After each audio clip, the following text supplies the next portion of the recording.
Good afternoon students. हमने topic शुरू किया हुआ है प्रिंसिपल ऑफ मैनेजमेंट। इसके अंदर 14 प्रिंसिपल्स थे। 14 प्रिंसिपल्स में से मैंने आपको 4 प्रिंसिपल्स करवा चुकी हूँ। अब आपके पास नेक्स्ट है 5th point, unity of direction.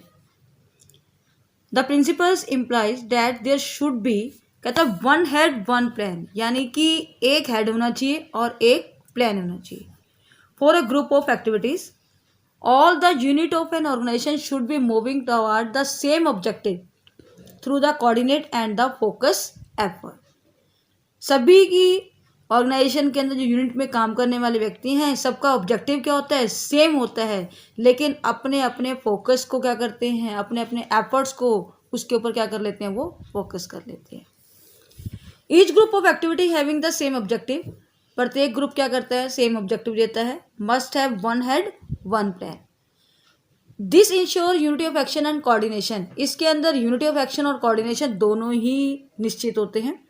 For example है, कोई कंपनी है, मैन्युफैक्चरिंग करती है मोटरसाइकिल और ऐसे ही क्या करती है एज वेल एज कार। उसने क्या किया? 2 सेपरेट डिवीजन बना दिए for the both of them. इस division should have an incharge, और प्रत्येक डिवीजन का क्या रख दिया उन्होंने? अपना अपना इंचार्ज। दोनों को क्या दे दिए? प्लान दे दिए, और दोनों के पास क्या रख दिए? रिसोर्सेज। क्लियर?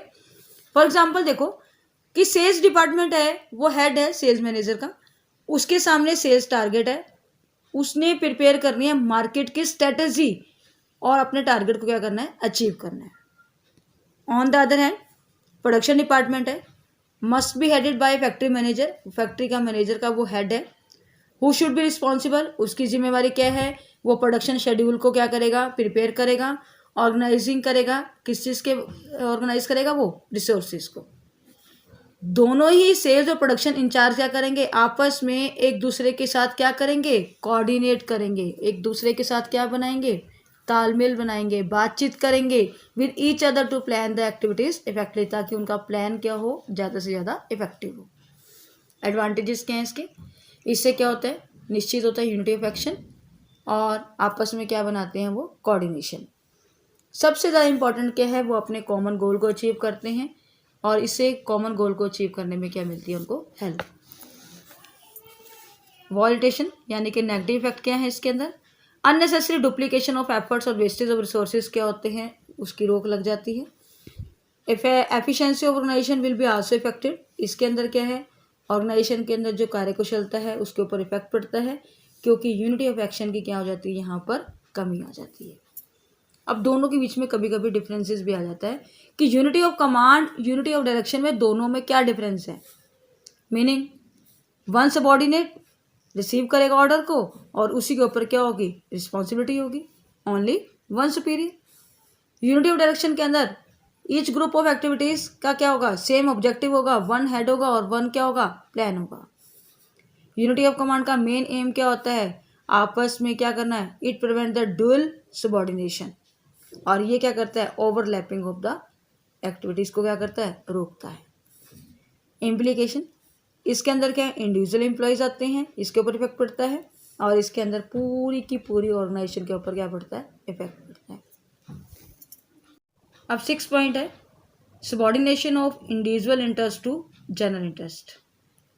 व्यक्तिगत हितों की अपेक्षा सामान्य हितों का ध्यान रखना, मतलब व्यक्ति को ना कभी भी अपने अपने बारे में नहीं सोचना चाहिए, उसे सोसाइटी में रहने वाले सभी व्यक्तियों का क्या रखना चाहिए? ध्यान रखना चाहिए। इंटरेस्ट ऑफ द ऑर्गेनाइजेशन कहता है कि should take priority of the interest any one individual employees according to Fayol. Fayol कहता है कि कभी भी ऑर्गेनाइजेशन के अंदर काम करने वाले व्यक्ति को अपने इंटरेस्ट, अकेले व्यक्ति के एम्प्लॉयज़ को अपने इंटरेस्ट को नहीं बनाना चाहिए।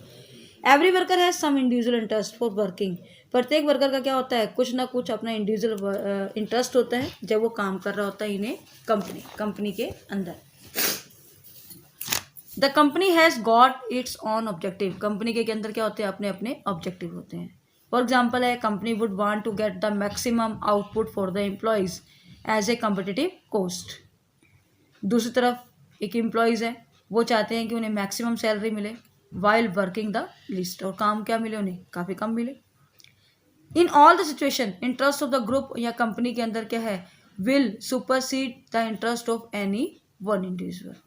This is the because larger interest of the worker and the stake holder are more important than the interest of any one person. हर व्यक्ति चाहता है कि काम भी कम हो और सैलरी भी क्या मिले उसको, ज़्यादा मिले, लेकिन कंपनी क्या चाहती है कि मैं प्रत्येक व्यक्ति से क्या लूँ, काम लूँ, जिसके कारण क्या होगा कि सभी व्यक्तियों का क्या बना रहेगा, इसमें हित बना रहेगा। अब इसका एक एग्जाम्पल लेते हैं जिससे हमें जल्दी क्लियर हो जाएगा। कंपनी का वर्क्स है with an objective to fair while giving salary to the employees. One of the manager है who is the valuable for the business में demand for much higher salary. Company में not agree to his demand. Company के अंदर क्या है, demand उसकी सहमत नहीं हो पा रहा। इससे क्या हो रहा है, it will be harm the interest of all the other employees. Each company क्या कर रही है, फॉलो कर रही है पॉलिसीज को related to the discipline, salary structure, performance appraisal, so that the individual interest do not supersede the interest of the entire organisation. अब देखिए इसके advantages. Achievement of the organisational goal, आपने ऑर्गेनाइजेशनल गोल को क्या करना है, अचीव करना है।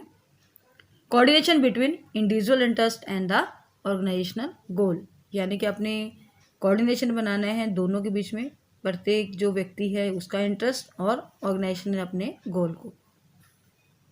नेगेटिव इफेक्ट क्या है इसके, the firm will not be able to achieve its goal. कभी कभी फर्म्स क्या करती है, अपने गोल को अचीव नहीं कर पाती। कारण क्या हो जाता है, lack of the coordination, coordination की क्या हो जाती है, कमी हो जाती है। Non attainment of organisational objective, जिससे ऑर्गेनाइजेशनल के ऑब्जेक्टिव को अचीव नहीं कर पाते। नेक्स्ट देखिए बेटा 7th point, remuneration of the employees, कर्मचारियों को वेतन। रेम्यूनरेशन मतलब salary. According to this principle the remuneration payable to the employees should be fair to both employees and the employer. Employees should be get fair wages which ensure at least a reasonable standard of living। कर्मचारियों को आप इतनी wages दीजिए ताकि वो standard of living यानी कि अपने आप को सही ढंग से वो रख सकें। On the other hand it should be also with in the paying capacity of the business. दूसरी तरफ क्या कर सके, वो अपने बिजनेस की कैपेसिटी को भी क्या करे, बनाए रखें। Through this management can be communicate the value of satisfaction and the recognition, मतलब रिकॉग्निशन का मतलब है पहचान है, by providing with the fair wages to ensure at least a reasonable standard of living. Next आता है पॉजिटिव इफेक्ट क्या है, principles of the remuneration of the employees के। फर्स्ट ऑफ ऑल कहता है कि दिस इंश्योर, यह निश्चित करता है कि हेल्दी एटमॉस्फेयर होना चाहिए, गुड रिलेशन होने चाहिए, किसके बीच में, employees and the management. It ensure smooth functioning of the organisation, और ये क्या करता है, कर्मचारियों को कंट्रीब्यूट करवाता है, ज़्यादा से ज़्यादा उनको क्या करता है, कर्मचारी को मोटिवेट करता है। वॉलिटेशन नेगेटिव क्या है, इनजस्टिस एन एम्प्लॉयज में demotivate with the employee which result in to increase the labour turnover. कभी कभी कर्मचारियों के साथ क्या होता है, इनजस्टिस होता है, जिसके कारण कर्मचारी क्या होते हैं, रिजल्ट ये निकलता है कि लेबर टर्नओवर, हमारे यहाँ लेबर क्या होता है कि लेबर का आना और जाना, उनकी डिमांड क्या होनी शुरू हो जाती है, वो ज़्यादा होनी शुरू हो जाती है। Relationship between the management and the worker will be deteriorated. Management और वर्कर के बीच में क्या होता है, रिलेशनशिप कभी कभी क्या हो जाता है, ख़त्म हो जाता है। अब हम एक केस स्टडी करने हैं बेटा इसी के अकॉर्डिंग, देखो थोड़ा ध्यान से। प्रदीप है, वो एक शुगर फैक्ट्री के अंदर काम कर रहा है, स्वीट इंडियन लिमिटेड कंपनी का नाम है। Management asked to work over time as to produce more in order to meet the increase in demand in the market, but he was not pay adequate wages for the extra time work by him. पहले बता दिया उसको कि आपको क्या होगा, wages ज़्यादा पे नहीं की जाएगी जो आप एक्स्ट्रा टाइम लगाएंगे।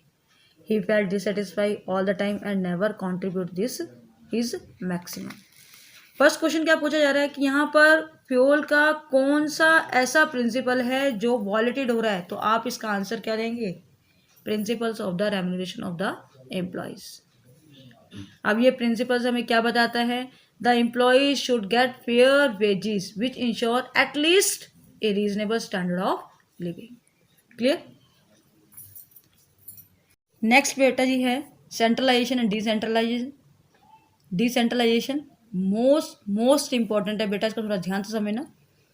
There should be one central point in the organisation which exercise control over all the parts, but the degree of centralisation of authority should vary according to the needs of the situation. यानी आपने जो किसी को अधिकार देने हैं, आपने उसकी सिचुएशन के अकॉर्डिंग, उसकी ज़रूरत के अकॉर्डिंग उसको सौंपने हैं। To what extent a manager can centralise authority in his hands, कभी कभी मैनेजर्स क्या करता है, अपने हाथों में कुछ अथॉरिटीज़ को रख लेता है। Will be depend on his intelligence, experience and the quick decision making ability. If he possesses these quality, he should be reduce his assistants to a position where they would have little else to do except to carry out of his order. अब आपको example से जल्दी से clear होगा। देखो इसका क्या कहना चाहता है।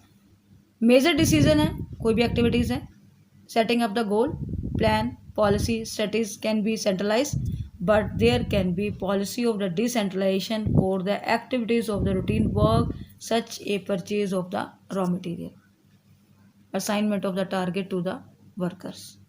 मेन एम क्या है इस प्रिंसिपल्स में कि प्रॉपर बैलेंस बनाना किसके बीच में, सेंट्रलाइजेशन और decentralisation at the different level. कहने का मतलब क्या है, जो सबॉर्डिनेट की इम्पोर्टेंस को इंक्रीज करता है वो क्या होगा हमारा, डिसेंट्रलाइजेशन। जो उसकी इम्पोर्टेंस को कम कर देता है वो क्या होगा, सेंट्रलाइजेशन। Clear, positive effect. इससे बेनिफिट किसको मिलता है, सेंट्रलाइजेशन और डिसेंट्रलाइजेशन को। वर्कलोड क्या होता है, सुपीरियर का कम हो जाता है, और सबॉर्डिनेट की क्या होती है, इंकरेजमेंट क्या होती है, बढ़ जाती है। डिसीजन कैसे होते हैं, फास्ट ऑपरेशनल लेवल पर, और स्ट्रिक्टली कंट्रोल कौन करता है इसको, टॉप लेवल मैनेजमेंट। नेगेटिव क्या है, डिक्लाइन हो जाता है इंकरेजमेंट द सबॉर्डिनेट का, इन केस, क्योंकि क्या होता है, complete centralisation the weak decision किसके हाथों में चले जाते हैं, सबॉर्डिनेट के, in case the complete decentralisation. Unnecessary increase हो जाता है वर्कलोड सुपीरियर का, in case centralisation and the subordinate in case of the decentralisation. Complete decentralisation का रिजल्ट क्या होता है, will be result in the misuse of the authority, यानी कि कंप्लीट डिसेंट्रलाइजेशन हो जाएगा उसके हाथ में, तो अथॉरिटी का क्या करेगा, वो मिस यूज़ करेगा। अब आपके पास बेटा जी, मैं इसके बाद 8 केस हो चुके हैं हमारे प्रिंसिपल ऑफ मैनेजमेंट। मैं आपको केस स्टडी भेजूंगी। पहले आपको भेजूंगी बेटा जी सॉल्व केस स्टडी, आपने उसको सॉल्व को अपनी नोटबुक पे नोट डाउन करना है। केस स्टडी बाबू आप लोगों की 55 मार्क्स की आएगी, कोई सिलेबस में कमी नहीं होगी, सिलेबस एज यूजुअल रहेगा। CBSE से सर्कुलर आ चुका है, और आप लोगों का बाबू जो भी है अपना नोट डाउन करते जाना। आपको एक बुक में से नहीं रीड किया जा रहा, आपको अलग अलग बुकों में से पढ़ाया जा रहा है। नोट्स प्रिपेयर करने हैं, जो मैं आपको भेज रही हूँ आपने उसी में से ही बेटा जी प्रिपेयर करने हैं। आपके सामने एक बुक ओपन नहीं होती बेटा, आपको अलग अलग बुकों में से करवाया जा रहा है। तो आपने इसको अच्छे से नोट डाउन करना है और साथ में लर्न करना है।